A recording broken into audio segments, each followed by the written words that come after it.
She spent the first 10 years of her marriage as a humiliated afterthought. Her husband loved another woman openly, in front of the entire French court, and everyone expected Catherine to fade into irrelevance. She didn't.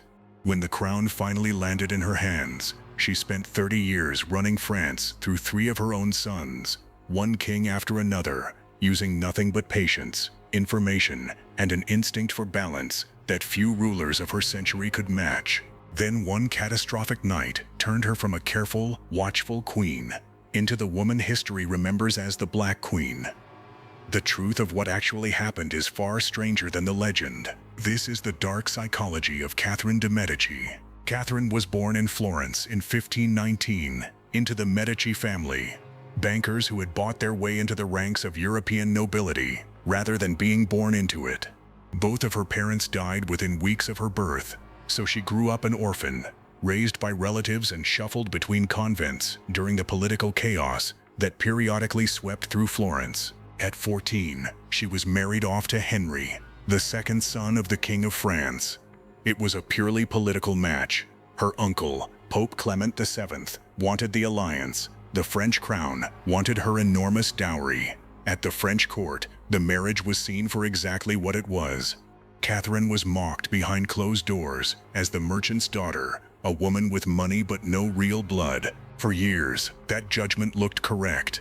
She had no children for over a decade of marriage, a serious problem for any royal wife, let alone one already viewed as beneath her station. There were quiet conversations at court about setting her aside entirely. She survived those years by doing something most people in her position never manage. She made herself useful and unthreatening at the same time. She learned the language, studied the politics, and waited. Nobody watching her in those early years would have guessed what she was capable of. Then Henry became king, and Catherine's real education began, though not in the way you'd expect. Henry II had fallen for a woman 20 years his senior, named Diane de Poitiers, and his devotion to her was no secret. Diane held enormous sway over the king, received gifts and titles that should have gone to the queen, and was, by any reasonable measure, running much of Catherine's marriage for her. A different woman might have fought this publicly, demanded the king's attention, made scenes. Catherine did none of it. She stayed composed, played the dutiful wife, and quietly absorbed everything happening around her. Who held influence, who wanted it, whose loyalty was for sale, and whose wasn't. This is the part of her story that gets skipped over, and it shouldn't be, because it's the whole foundation of everything she later became. Humiliation that isn't allowed an outlet doesn't disappear, it gets stored. And Catherine stored 2 decades of it, turning what should have broken her into an unmatched read on the psychology of the people around her. By the time she needed that knowledge, she had more of it than anyone else in France. In 1559, Henry was fatally wounded in a jousting tournament, a splinter from a lance driving through the eye slit of his helmet. He died in agony 10 days later. Catherine's eldest son inherited the throne at 15 and was dead within a year and a half. The next son, Charles, took the crown at just 10 years old. A child king meant someone had to actually run the country, and Catherine claimed that role for herself, first as regent and later, even once her sons were technically old enough to rule, as the power steering nearly every decision that mattered. The dismissed merchant's daughter, who had spent 20 years silently absorbing the court's politics, was now, for all practical purposes, the government of France. And France, at that exact moment, was coming apart. The country was splitting violently between Catholics and the growing Protestant movement known as the Huguenots. Powerful noble families were arming themselves. Civil war wasn't a risk. It was already starting. To hold together a country tearing itself in two, Catherine needed to know things before her enemies did, and she built one of the more unusual intelligence operations of her era to get them. She assembled a group of court women, chosen for their charm, wit, and beauty, and sent them into the social circles of the noblemen whose loyalties she needed to track. Historians later gave this group a name, the Flying Squadron. Officially, they were ladies-in-waiting. In practice, they were Catherine's ears in every room she couldn't personally enter, gathering secrets over dinners and dances that no formal spy could have obtained. What made this effective wasn't just the information itself, it was where the information came from. Men who would never confide anything to a diplomat or a rival would say almost anything to a woman they found charming, especially a woman who seemed uninterested in politics at all. Catherine understood something a lot of powerful people miss. Influence doesn't only come from force. Sometimes it comes from being underestimated. With her network feeding her information, Catherine set about the task that would define her regency. Keeping two armed, mutually hostile factions from destroying each other and the country along with them. On one side stood the Guise family, fiercely Catholic and backed by considerable military strength.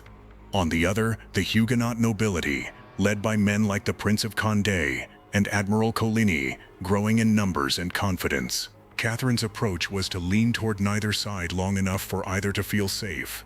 When the Guises grew too powerful, she extended concessions to the Protestants.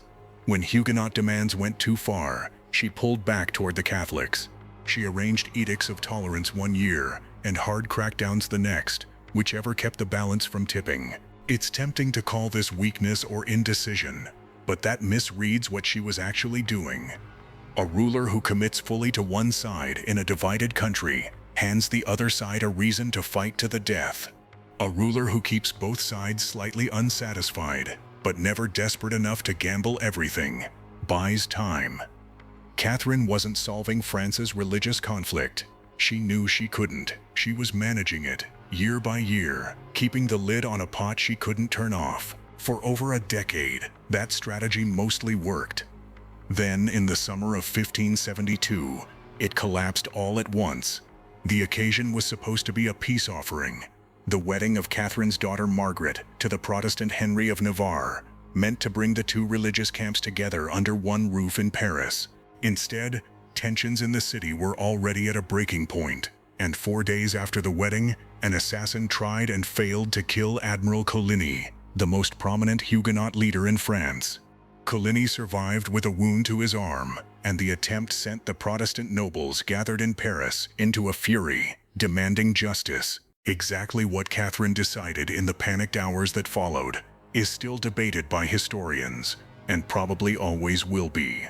The most widely accepted account holds that she convinced her son King Charles that the Huguenot leadership now posed an existential threat and needed to be eliminated before they could retaliate for the failed assassination.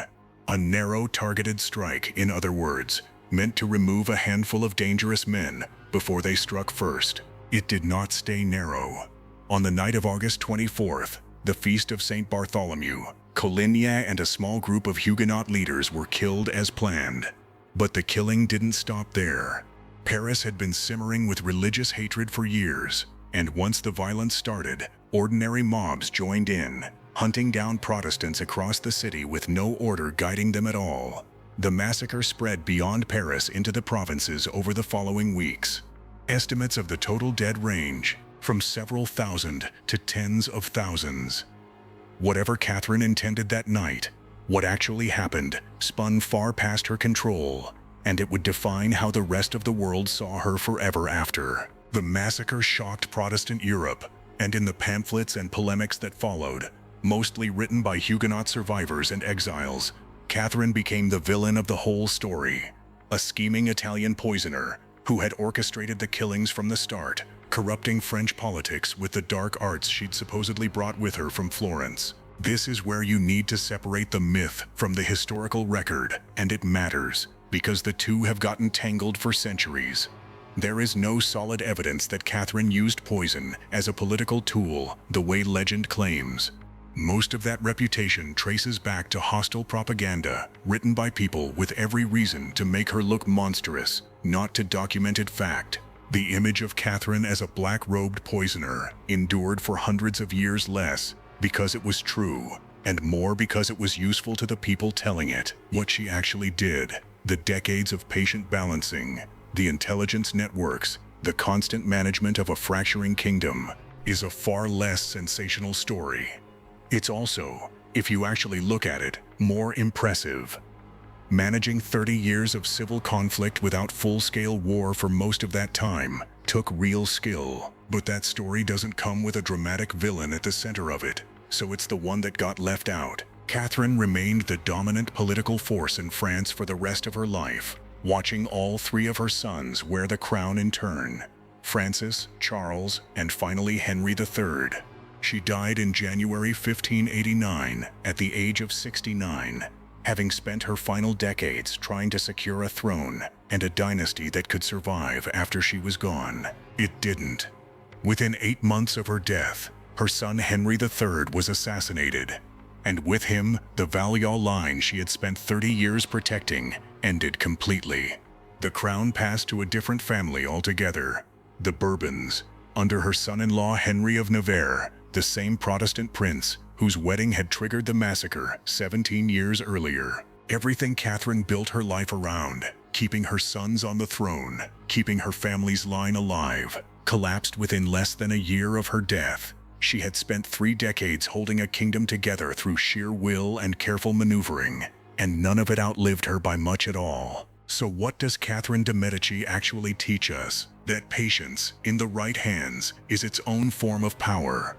She spent 20 years being underestimated, dismissed, and humiliated in a marriage that gave her every reason to disappear from history. Instead, she used those years to learn exactly how power moved around her, who held it, and how it could be taken without ever raising a sword. When her moment came, she was ready in a way almost no one else at that court could have been. But her story also carries a harder truth. Even the most careful strategist can lose control of the forces she sets in motion. Catherine spent her whole life trying to manage chaos rather than eliminate it, and for a long time, that worked. Until one night, it didn't, and the mistake she may or may not have fully intended came to define her name for the next 400 years. Here's the question worth sitting with. How much of what we remember about the people who wielded power is what they actually did, and how much is simply the story their enemies got to tell first? If this changed how you think about power, subscribe. We don't cover history here to relive the past. We cover it to understand the people around you today. And if you want to see another woman who built legitimacy out of nothing but her own will, watch our video on Wu Zetian next, or see how a very different kind of ruler balanced rival powers against each other a few centuries later in our video on Bismarck. Content.